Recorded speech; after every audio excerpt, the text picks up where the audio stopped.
Hey everyone, welcome back to my channel. Today's vlog is insane.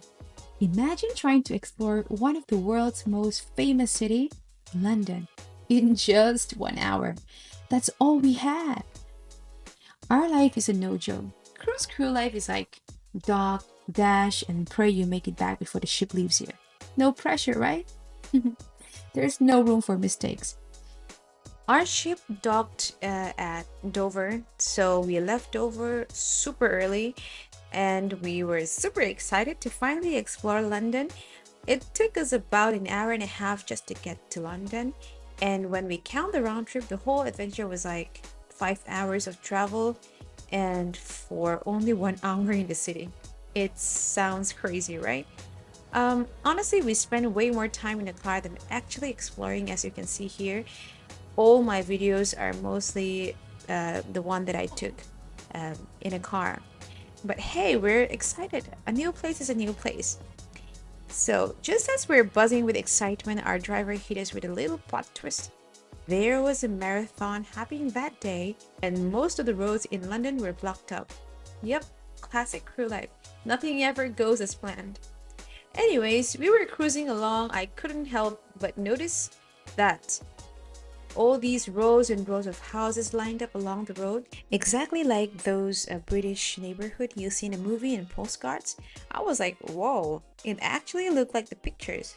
It's a total main character moment staring out the window.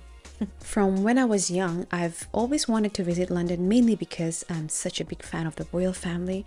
Not that I thought I'd actually see them or anything, but just the idea of being in the same city where they lived always felt special to me. So even in the game Civilization, if you played it, you might know, you can choose the land where the empire begins. I always picked the United Kingdom, not because it gave me any bonus or anything useful. It really didn't. I just picked it so I could say, yep, I'm starting in the land of the royals. It's just my thing. It's funny, but it's fun. Buckingham Palace was always a part of that dream. I used to picture it, think about it, what it might be like. Even just seeing it from outside would have been enough. No tour, no fanfare, just that moment of, wow, I'm actually here.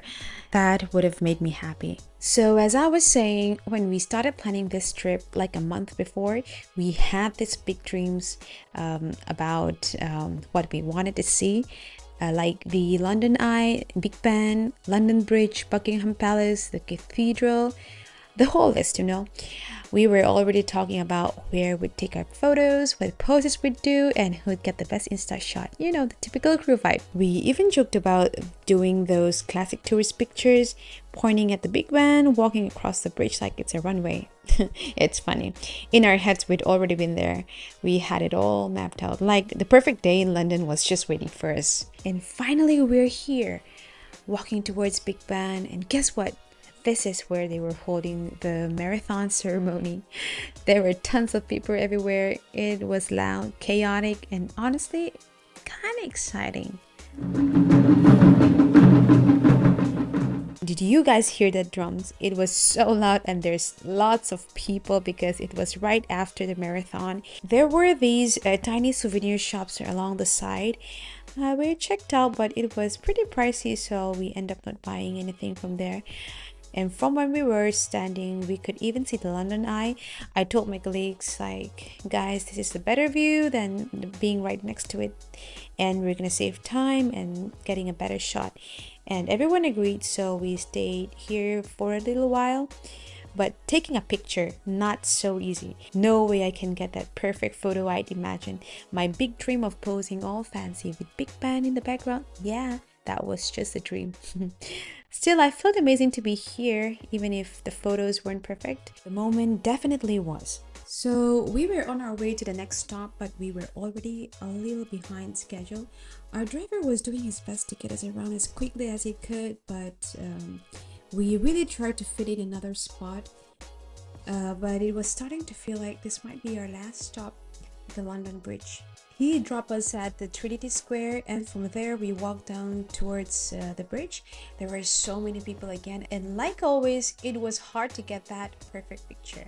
But we managed a few snaps. There were vendors along the river too, selling some souvenirs and snacks, and it had that real London vibe.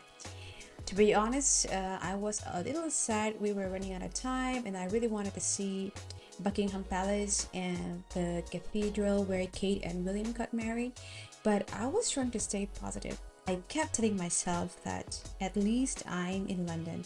And the best part, I only spent around £100.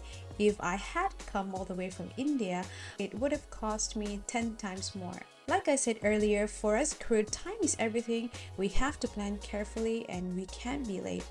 Our lives basically revolve around the ship's schedule, so even with a rush day, I still feel lucky that I got a little taste of London. Honestly, this was the fastest tour I've ever experienced, and I thought I took tons of photos and videos, but when I started putting this vlog together, I realized I barely had a few. That was so sad. But even with the rush, I was honestly so grateful to see London for the first time. If I ever get a chance to go back, I'll definitely try not to rush and take more pictures and videos. None of us weren't tired from the sightseeing, but we were all so stressed the whole time thinking that what if we don't make it back in time? That question is a crew thing. We drove back to Dover and the beautiful white cliffs of Dover were there to welcome us. We made it on board with just enough time, I think maybe 30 minutes before they closed the gangway. I know this vlog is a little shorter than my usual ones, but I really hope you guys enjoyed these videos, and let me know in the comments where should I visit if I get to go back to London again. And like always, if you enjoyed this video and want to support this channel, don't forget to like, comment, and subscribe. Thank you so much for watching, guys, and I'll see you in the next one. Bye!